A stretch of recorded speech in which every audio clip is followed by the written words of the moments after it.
గడిచిన వారం రోజుల్లో ఈ కొల్లూరు 2PHK నేను రావటం రెండోసారి. కన్స్ట్రక్షన్ అవుతున్న హాస్పిటల్ ను పరిశీలించి దాంతో పాటుగా స్కూల్ కి ఇంకా ఇతరత్ర వాటికి ఫౌండేషన్స్ కూడా వేసి వెళ్ళటం జరిగింది. ఇక్కడ పడుతున్న ఇబ్బందుల గురించి చాలా వివరించడం జరిగింది. 24 గంటల్లోనే 5-6 సమస్యల్ని శాశ్వతంగా పరిష్కరించే దిశగా కార్యక్రమాలు చేపట్టాం. సన్న బియ్యం కోసం నేను వచ్చిన 24 గంటల లోపే 6 కార్యక్రమాన్ని పూర్తి చేశాం. వీలైనన్ని ఎక్కువ బస్సులని ఈనాడు ఈ 2BHK కొల్లూరు లోనకి వచ్చే కార్యక్రమాన్ని చేపట్టాం.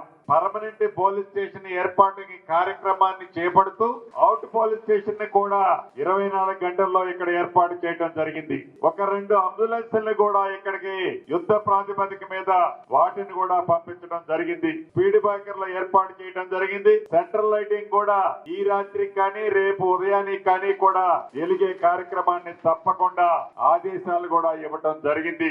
కబరస్థలానికి సంబంధించి 5 ఎకరాలకు సంబంధించిన అంశాన్ని ఆ రోజు నాకు వివరించారు. ఆ రోజే గౌరవ జిల్లా కలెక్టర్ గారికి రెవెన్యూ శాఖ మంత్రిగా ఆదేశాలు ఇచ్చాను. తప్పకుండా శాశ్వతంగా ఆ కబరస్థలానికి సంబంధించిన 3 మతాలకు సంబంధించిన వారు ఎవరికి కూడా ఇబ్బంది కలగకుండా ఉండే విధంగా దానికి కావాల్సిన ఏర్పాట్లన్నీ కూడా చేశాం. గృహజ్యోతికి సంబంధించింది కూడా తప్పకుండా వాటిని కూడా ఓపెన్ చేసి వీలైనంత తొందరలో అర్హులైన పేదవాళ్లకి 200 యూనిట్లు ఉచిత కరెంటు ఏదైతే ఉందో ఆ గృహజ్యోతి కార్యక్రమాన్ని కూడా ఈ కొల్లూరు 2BHK లో ఇచ్చే విధంగా మిస్ అయిన వాళ్ళందరికీ ఇచ్చే కార్యక్రమాన్ని చేపడతాం.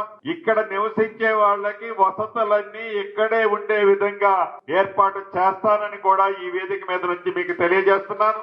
రేపు 11వ తారీఖు జరిగే జూబ్లీ హిల్స్ ఎన్నికల్లో మీ దీవెనలు, మీ ఆశీస్సులు, మీ ప్రేమ అనురాగాలు తప్పకుండా మాకు ఉండాలని మనస్ఫూర్తిగా మీ అందరినీ కోరుతూ మీ అందరి దగ్గర సెలవు తీసుకుంటున్నానన్న.